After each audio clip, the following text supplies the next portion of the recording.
Hi guys, welcome to TalentSprint. In this video, we will take a look at prefixes and suffixes.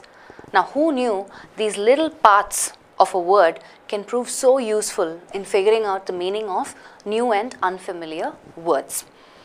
Also, a prefix and a suffix comes with meanings.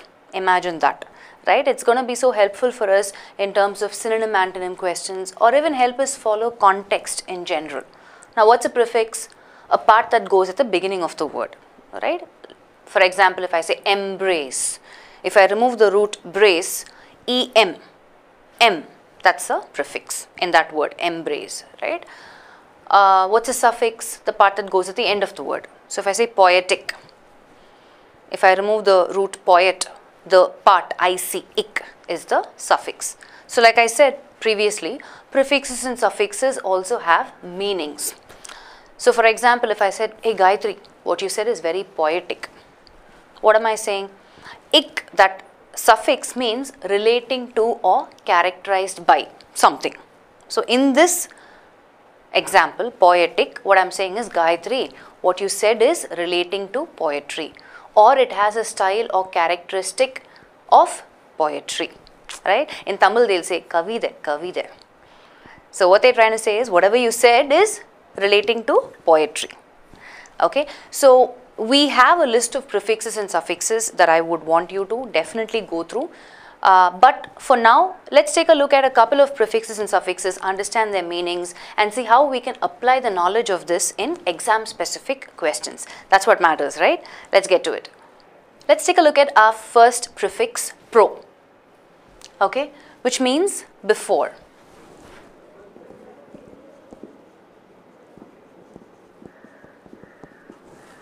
So the first sentence, it says, Sid was proactive in getting snacks for the game night. Okay, what's our word? Proactive, right? So in this context, what we're saying, Sid kind of anticipated that everybody will need snacks for the game night. So preparing for something in advance, right? So anticipating. So doing something in advance so that, you don't run into a fix or you don't run into a difficult situation. Yeah, before. Bharat is proficient in foreign languages. Here our word is proficient, right? So that's our prefix again, pro. What does it mean here? We're saying Bharat is having a marked advance of competency, right? He's competent in this. So either you have or it's marked by an advanced degree of competence. That's what it means, right? Proficient. As a prologue occurs at the beginning of a novel or play, it should trigger the audience's interest. Now, this example sentence itself explains what pro can mean here as a prefix, right? Usually, prologue is a poem recited at the beginning of a play, right? It introduces the play. It can also be in like an introductory chapter in a novel. So that's what it says here. As a prologue occurs at the beginning of a novel or a play, it should trigger the audience's interest. So something that happens before, right? Let's look at the last one. The false prophet's prophecy was proven false as the events he predicted never did occur. So here our word is prophecy, right? Again, you have prophet as well. So prophecy here means what? Something that is mentioned before the actual event or thing occurs or happens, right? So we understand, so whenever we have maybe new and unfamiliar words with the prefix pro, we can quickly relate it to the meaning of before, something that happened in advance, right? Prologue could be a word that you probably have no idea of, but you know that it has to do with something that happened before something else, right? In this context, we know that it's an introduction to a novel or a play. Are you following? Let's move to our next prefix. Our next prefix that we're going to take a look at is magn, okay, which means great. Let's look at some example sentences. The first one, even though the defendant had broken the law, the magnanimous judge gave him the lightest sentence possible. So here the word that we're looking at is magnanimous, and we have our prefix magn here. So what can it mean in this context? So I'm sure this might be a new and unfamiliar word, right? You have no clue what magnanimous means, but you have a clue of the meaning of this prefix magn, which means great. Now apply this in the context. What is the context meaning? Even though the defendant had broken the law, this judge, this word is describing the judge, obviously an adjective, gave him the lightest sentence possible. So how would you describe the judge in this scenario, in this situation? Obviously he was somebody who was very humble, right? Somebody who was, he was such a great judge, man. He just was willing to overlook the offense of this person, and he gave him the lightest possible sentence. It wasn't a harsh punishment at all. So magnanimous here means somebody who has been extremely lenient, right? He was such a great judge, such a generous or a noble judge, right? That's what you can make out here.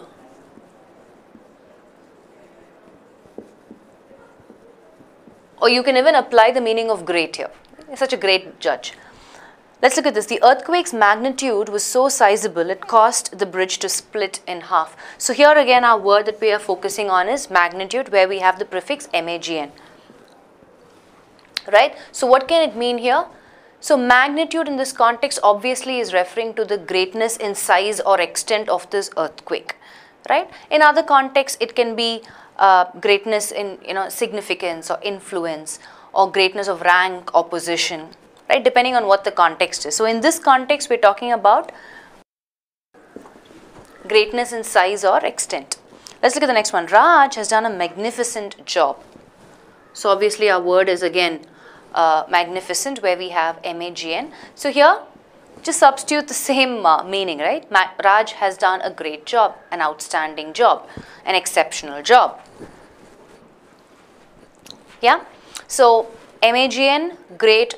You come across this prefix in other words, try and relate it to great. Yeah.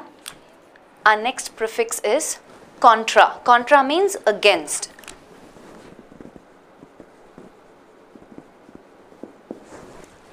Let's look at our first context. The security camera appears to contradict Geeta's claim that she never left the hotel. The word we're looking at is contradict. Right? C-O-N-T-R-A, contra. So here in this context, what are we saying? So whatever Geeta says and what the camera shows is not in line, is not in agreement with, right? So it's contradicting. It's opposing what Geeta is saying. Are you following? So the security camera appears to contradict Geeta's claim, which means in opposition with something that has been said or something that has been done. Contradict, right? The service covers contraceptive advice and health checks and is available for free. The word we're looking at is contraceptive, contra. So here, contraceptive is nothing but an agent or a device that is used to prevent conception, right? So here, contraceptive advice means they're giving advice in terms of how to control conception. We've heard of contraceptive pills, right, that are taken so that you don't get pregnant. Right? So the service covers contraceptive advice and health checks and is available for free. So something that is against the conception of. Are you following? The article did not contravene the company's code of conduct. So contravene again, maybe these two words you might be familiar with, but contravene could be a new and unfamiliar word, right? So again we're looking at the prefix contra. So what can this mean in this context? The article did not contravene the company's code of conduct, and we already know that contra means against. So obviously we can come to a conclusion that the article probably did not violate the company's code of conduct, did not go against or did not act against, right? So contravene has to mean that in this context, right? So not just synonym antonym questions, even if you have fill in the blank questions and if you have contravene as one of the options, you can immediately quickly relate to what can be the meaning of this word because of the knowledge of this prefix contra, against. Are you following? So let's put down the meanings here. So here it means violate, to act or go against. Contradict. Contraceptive is an agent or a device intended to prevent conception.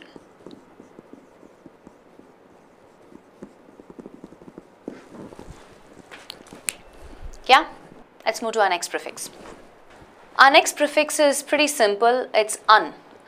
Un means not. Alright, so quickly think of words. You know words. Unfair, uncouth, unaffordable,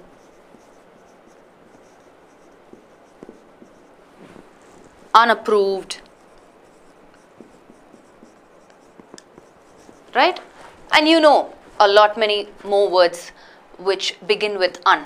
So you know that, unfair means not fair. Uncouth means not couth. In the sense, uncouth means somebody who is not refined, somebody who behaves cheaply, somebody who doesn't show manners, right? Okay, it's they just don't know how to behave socially. Uncouth, not refined. Unaffordable, it's very expensive, you can't afford it. Not affordable. Unapproved, not approved, right? So it's pretty easy to figure out the meaning of words that begin with un, because the meaning is not. Un means not. Okay, let's look at one more prefix. The next prefix that we're going to look at is ill. Ill also means not or the opposite of something. Right? You give me words. While I write down words, you can also think of words. Illogical, illicit, illegible, illegitimate. So let's take a look at these words. Illogical means not logical, or the opposite of whatever is logical. Illicit means, again, I can quickly associate illicit with illicit drugs, illicit relations, right? So something that is not right, unlawful, illegal, same meaning. Illegible, not legible. Basically, you can't make out the handwriting, right? Hopefully, you can make out what I have written here, and my handwriting is, if not great, at least it's legible. You can understand, you can follow what has been written, right? Yeah. Illegitimate, not legitimate, right? So, or the opposite of legitimate. So it's either not or the opposite of something. So just try and understand how important it will be if you know the meanings of as many prefixes and suffixes, especially at least the common ones, right? It makes our job easier, because most of our synonym antonym questions does not have a context. The word is there and then you have 4 or 5 options, and they ask you to choose, 2 words that have the same meaning, closest in meaning or opposite in meaning. Unlike reading comprehension, where there is a context, synonym antonym questions do not have a context. And the new pattern is where it's not just the word given and you have to find from the options a word that is closest in meaning or opposite in meaning. There are just 5 words given and you have to figure out pairs, right? Either 2 words can be synonyms or 2 words can be antonyms. Nightmare. Let's look at some suffixes. Okay, one of the first suffixes that we're going to take a look at is al. Al, which means what? Either relating to or having the form or character of. Yeah? Think of words that end with al. Seasonal. Right? Tribal. Pastoral.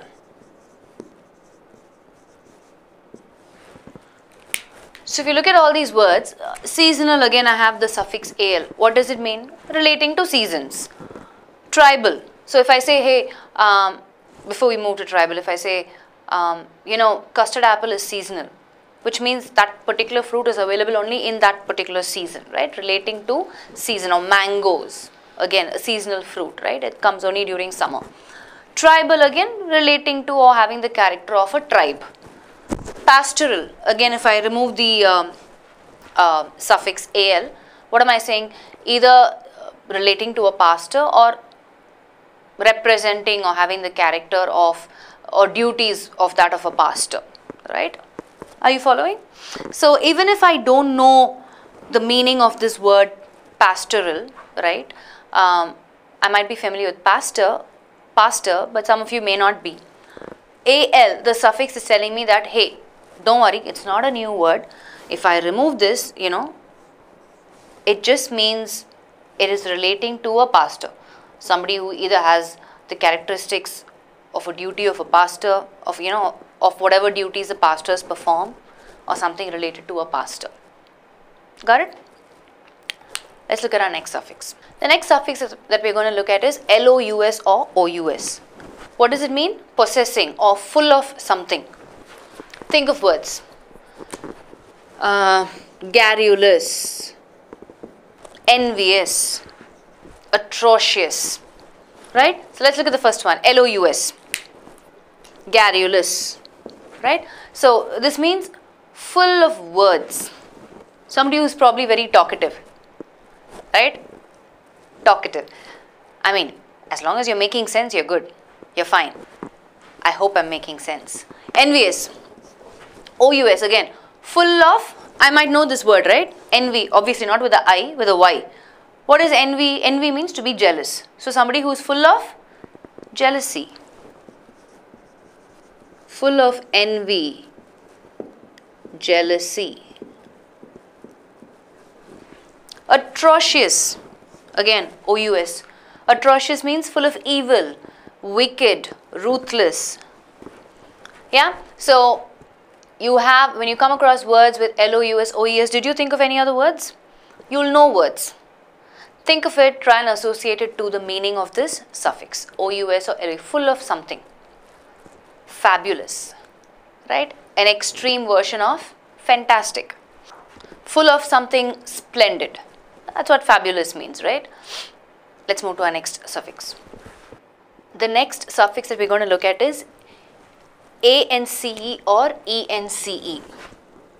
Now, these sort of suffixes are used to form nouns which refer to either a state or a quality.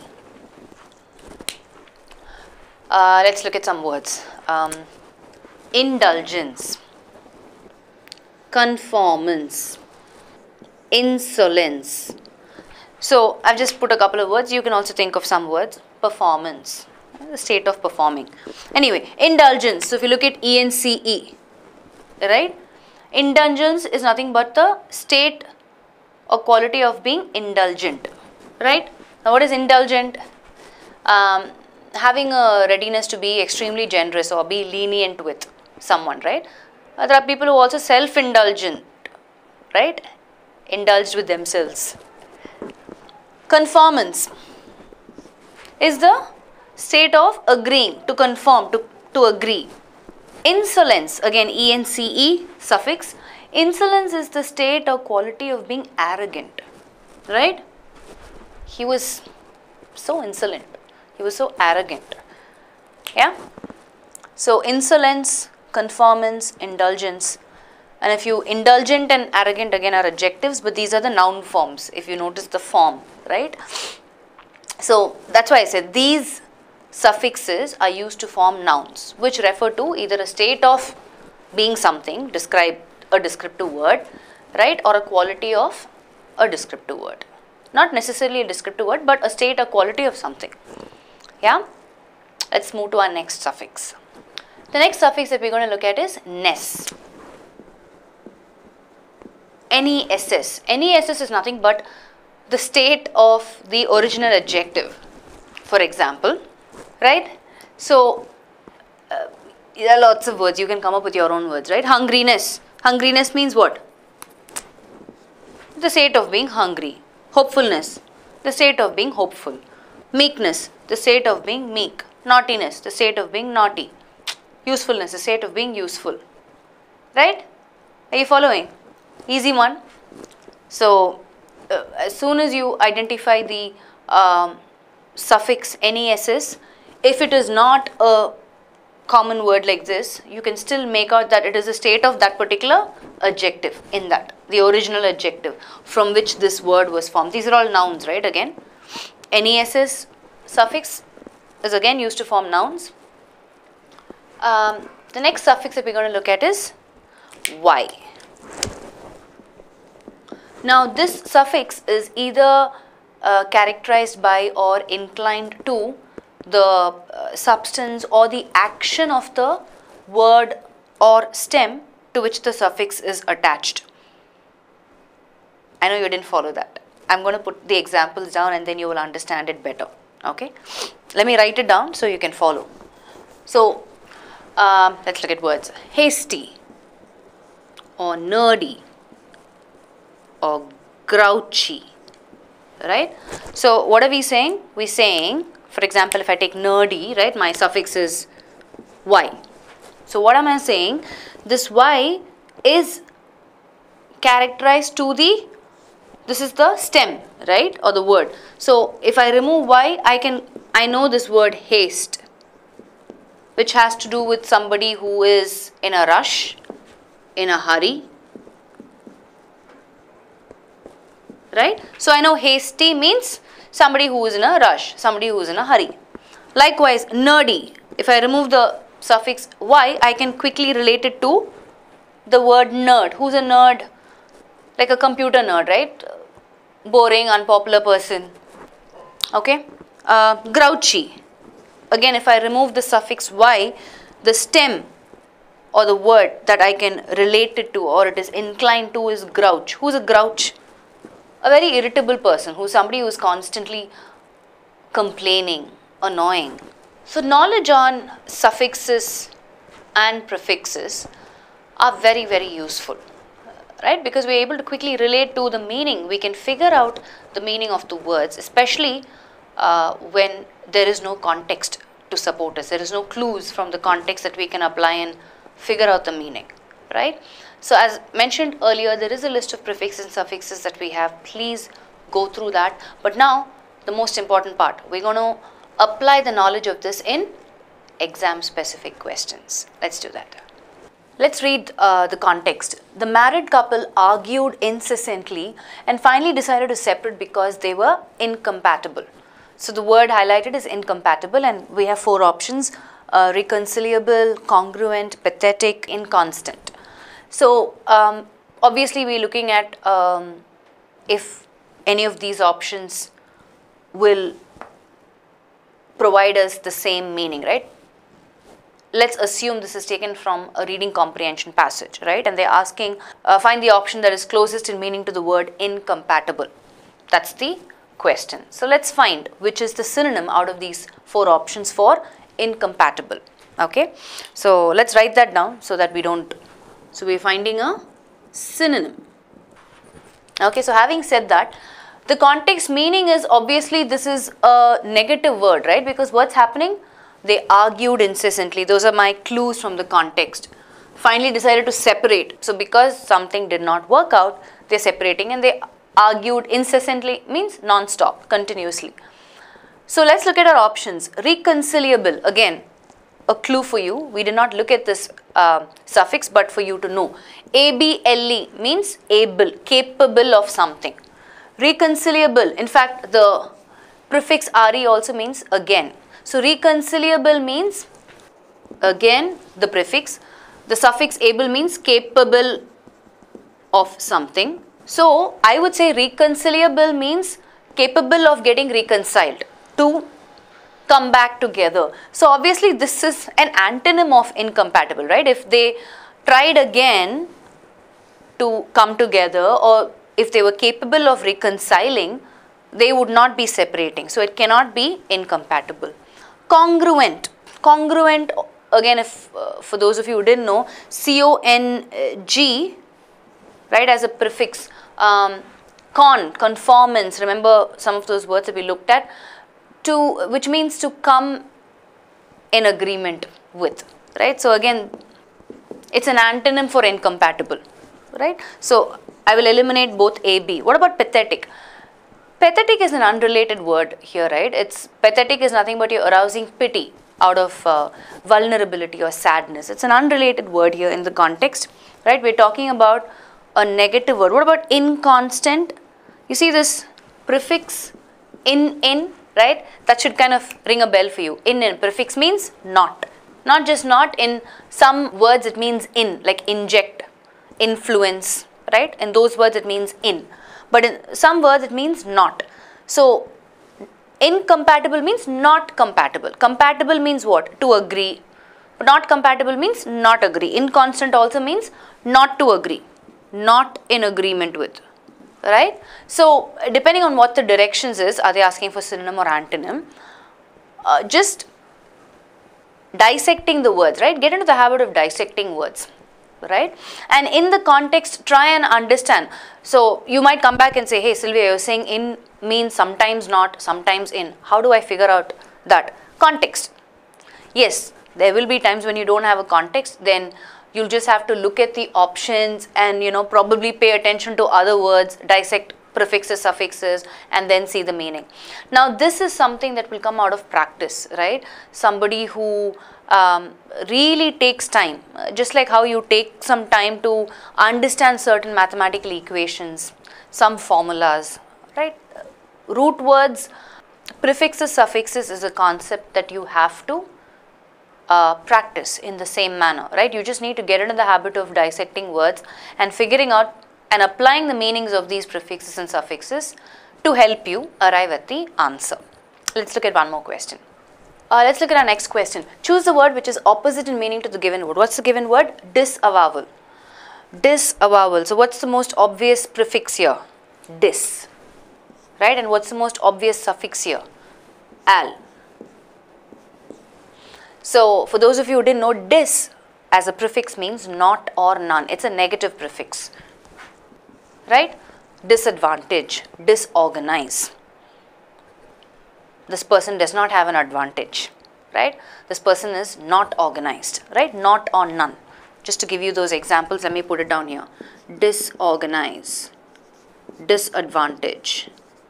And you can think of other words as well with the prefix dis.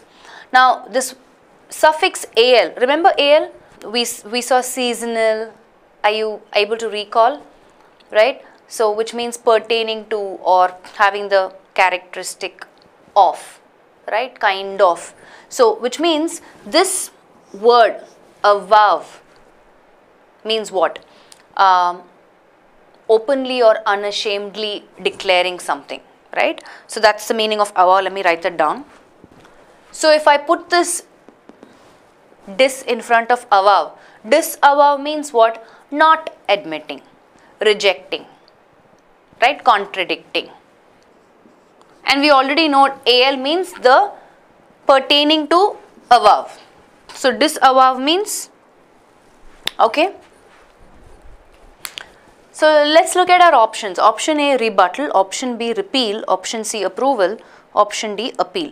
Now, just by identifying the meaning of this, right, we dissected the word, we looked at the prefix, we looked at the suffix, then we looked at the root word, and it's important for you to also know the meaning of root words, which we will cover. That's our next concept for a vocabulary.